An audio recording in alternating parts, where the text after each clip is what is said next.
Yo, what's going on, guys? It's your boy, the cause of death, and I've been working a lot. Some of you guys know I work overnight. I'm a cashier, and so I'm sorry about not frequent uploads. I really wish I could do it more frequently, and in the future, I do plan on doing it more frequently. I do need to upgrade my equipment, but I wanted to talk about some like overnight cashier problems. I'm not sure if anybody else works overnight or if they're a cashier, but these are the problems that I run into. One, drunks. We sell, this is our top five selling items. All right, so we sell cigarettes, beers number two, blunts number three, tampons, and condoms. Right, those are the top five sales during the night, and it's ridiculous. Like how many people come in super drunk and they're like, they reach their hand out like you're supposed to shake their hand. I'm not a super germaphobe or anything, but like these dudes' hands are sweaty, and especially now we've got this whole flu epidemic thing. I'm not even taking those chances. Like if I could wear like a bio suit to work, I really would. Like that's the kind of life that I'm living right now. But I just don't want to get sick, man. When I get sick, it's a terrible thing. I end up just just terrible, dude. You guys don't even know. I use all the toilet paper blowing my nose. Then I get the whole raspy, what's they call the rashy nose side thing. I get that, and it's terrible, man. You guys really don't even know. But what else? What else I want to talk about? So they try to shake your hand. I'm like, no, get out of my face.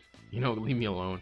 No, I don't say it like that. I always come up with something like, yo, just give me the elbow, or I'll put the fist out there or something. Try not to be rude, make it as less awkward as it possibly can.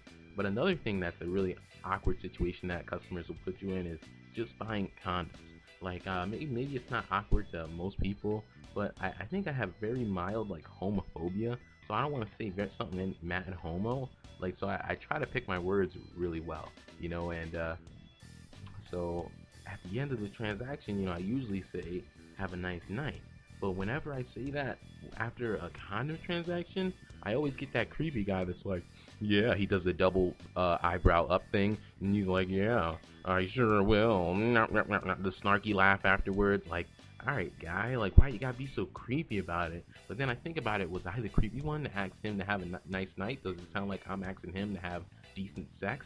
And I can't believe this guy kills me. Like, it's amazing. Like, I'm like, I swore I had that kill, but he just pops out super quick, and see, I don't even know what gun he was using. I probably should figure it out. But yeah, that's like the creepiest thing. Like, what do you say? Do you say? I mean, I guess I could just say, have a good one, or something. But it's like if that's part of your speech all the time, it's tough to come up with a way around that.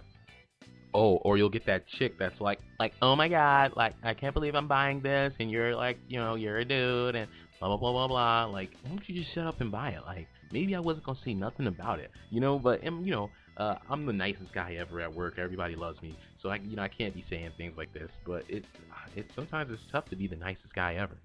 It's not always easy, but I do it, and I think I pull it off. But I guess that's yet to be seen. We'll see what happens. So the last thing I want to talk about, or I'm not sure if it's the last thing I want to talk about, but this whole gun control thing is really big in the news and the media right now. And Obama has already told everybody what his plans are, what he would like to see happen, like a reduce in how many clips you can have, ban on certain assault weapons, mandatory background checks. All these things to me don't sound like that big a deal, but I saw some old dude from the NRA or something. He's up there like, oh, if it goes too far, we might have to impeach him. Like, impeach him. Like, you haven't used that card in years. Like, I think you're just itching to use that card, just like somebody with a gun is itching to use that gun. So I don't know. You guys can hear where I stand. I think that these rules are legitimate. Like, why would you, what do you need these guns for? Or what do you need this big of a clip for? Like, I mean, there's one thing I can understand if he said, hey, there's no more guns, I'm going against our original rights and all that, blah, blah, blah. But that's not what the guy's saying at all. He's trying to, I don't know, he's just trying to make it even and fair for everybody so that lunatics can't run around with guns, or it's going to be extremely hard. Like, we did everything on our part to make sure lunatics aren't running around with guns, Like, let's do everything on our part. And then if somebody still does this, then, I mean, we did everything we can do. But right now, we are to blame. We made it easy for this guy to get this gun, We made it easy for him.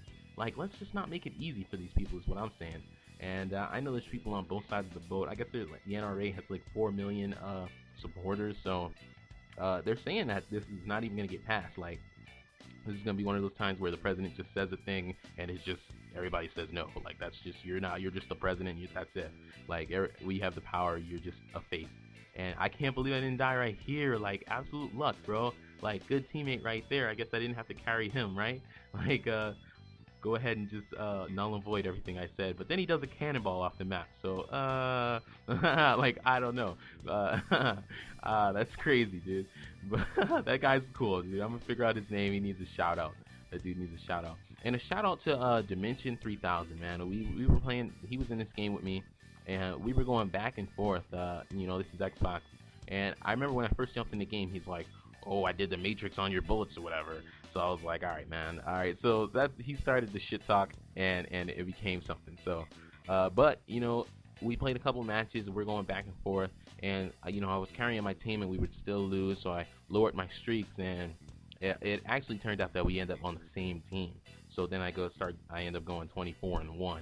You know, absolutely ham on kids. And you know, I wasn't camping. I was being a little defensive in the beginning, but now, you know, I'm smart about the weapon I have. You know I have a close range weapon, so I'm not gonna do well unless I get close to these guys. You know, like whereas even in the beginning of the game, I had a long range assault weapon, and I was kind of keeping my distance and doing it the right way. So pretty much, you just got to try out the weapons and do it the right way. But I really want to hear what you guys think about this whole gun control thing. Like, you know, I don't see what you need, you know, 10 rounds for. I just, you know, I don't carry guns, so I just don't know. But I'd love to hear what you guys think. Peace.